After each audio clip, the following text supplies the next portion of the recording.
Alam mo ba na isang malaking NFT project ang nahack kamakailan lang dahil sa isang napakalaking pagkakamali? Na-hire po nila ang isang North Korean hacker na nagpanggap lang bilang isang IT expert. Oo, totoo po yan. Hindi lang basta maliit na hack, kundi daang-daang libong dolyar ang nawala dahil dito. Sa video na ito ay pag-uusapan po natin kung paano po nangyari ang insidenteng ito, sino ang mga sangkot, paano po ito nakaapekto sa buong NFT at crypto ecosystem, at higit po sa lahat, ano ang epekto nito sa atin bilang mga Pinoy crypto investors. Kaya, ayan, bago po tayo magpatuloy, ay pakibasa na lamang po muna ang disclaimer dito sa ibaba ng ating screen. Simulan po natin sa kung ano po ang nangyari sa NFT project ng Pepe creator na si Ginoong Matt Fury. Ang kwento po ay nagsimula kay Ginoong Matt Fury. Siya po ang original na creator ng Pepe the Frog, isang cartoon character na naging icon sa mga meme coin. Bagamat si Pepe ay madalas gamitin sa mga crypto projects, wala talagang direktang kinalaman si Ginoong Matt Fury sa karamihan sa kanila. Pero sa pagkakataong ito, nakipagsosyo po itong si Ginoong Fury sa isang NFT firm na tinatawag na Chainsaw para maglabas ng sarili niyang NFT collections. Isa na rito ang tinatawag na Replicandi. Ngunit sa kasamaang palad, may isang hacker na North Korean pala na na-hire bilang IT personnel sa kanilang team. Hindi alam ng team na ito ay isang infiltrator. Sa gitna ng gabi, inilipat po ng hacker ang minting contract ng Replicandi papunta sa sarili niyang wallet. Dito siya nagpatuloy sa pag-mint ng mga NFT na parang walang limitasyon hanggang sa bumagsak ang presyo nito sa zero. Paano po nagawa ng hacker ang pagnanakaw ng daang-daang libong dolyar? Matapos sirain ang Replicandi ay nagpatuloy pa ang hacker sa 3 pang NFT collections ni Ginoong Fury.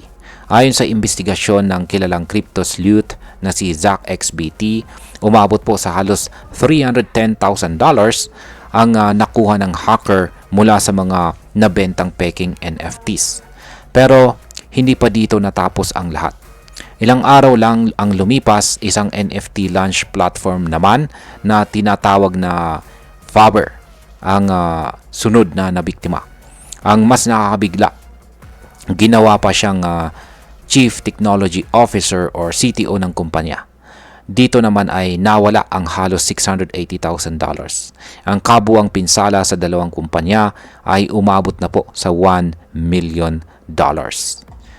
Ayan. Ngayon ay bakit po madaling nakapasok ang hacker sa mga kumpanyang ito? Ang taktika na ginamit ng hacker ay tinatawag po na social engineering. Gumawa po siya ng peke at mukhang professional na profile para makapasok sa mga interviews. Dahil kulang po sa security at saka due diligence ang mga kumpanya, hindi po na-verify ng mabuti ang background ng applicants. Pagkatapos po niyang makapasok sa loob bilang IT personnel or CTO, naging madali na lang ang pag-access sa mga critical functions tulad ng smart contracts. Hindi ito ang unang pagkakataon na may ganitong klaseng hacking.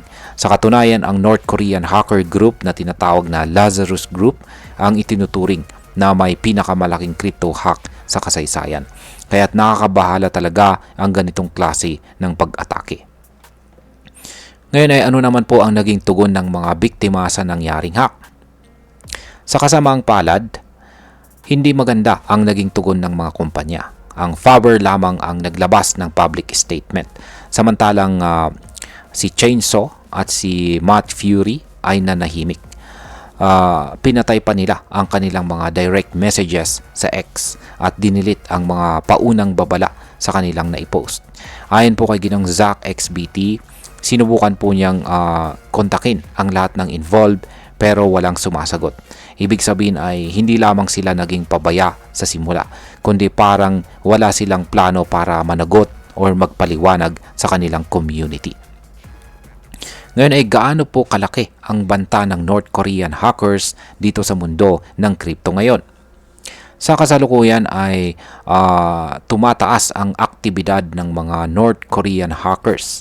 Ayon po sa ilang mga crypto analyst, ginagamit daw ito ng kanilang gobyerno bilang paraan para makakuha ng pondo sa kabila ng mga international sanctions.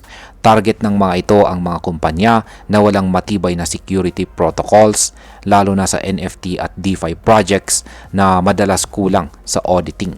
Kung iisipin natin, ang crypto ay dapat isang technology na nagbibigay ng security at control sa bawat individual. Pero kapag may mga kahinaan sa mga project mismo, nawawala ang tiwala ng mga tao.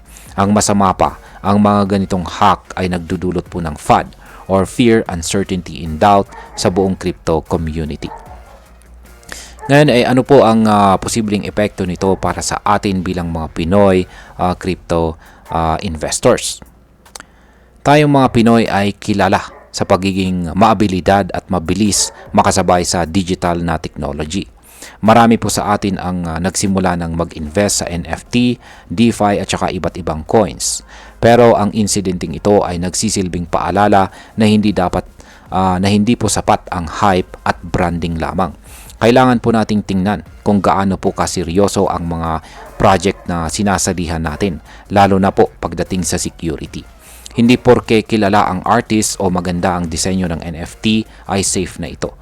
Kapag hindi nila kayang protektahan ang kanilang project, tayong mga investors din ang kawawa sa huli. Yan, bilang panghuli, ang masasabi ko naman tungkol dito ay sa aking opinyon, ito po ay isang malaking wake-up call para sa buong crypto industry. Una, dapat seryosohin po ang background checks. Hindi sapat na marunong mag-code ang applicant. Kailangan po na suriin na mabuti kung legit ba ang credentials nito. Pangalawa, ang transparency po sa community ay napakahalaga. Kung nagkamali man ang isang project, dapat po nilang harapin ito at makipag-usap sa kanilang mga supporters. At higit po sa lahat, bilang mga retail investors, dapat matuto po tayong hindi lang sumakay sa uso. Yan, sa uso. Dapat tayong mag-research, magtanong at matutong magbasa ng mga on-chain activity gaya po ng ginagawa ni Ginoong Zach XBT. Kaya yan, sa kabuuan, ang kwento po ng pag-hack sa NFT project ni Ginoong Matt Fury ay hindi lang tungkol sa isang simpleng cyber attack.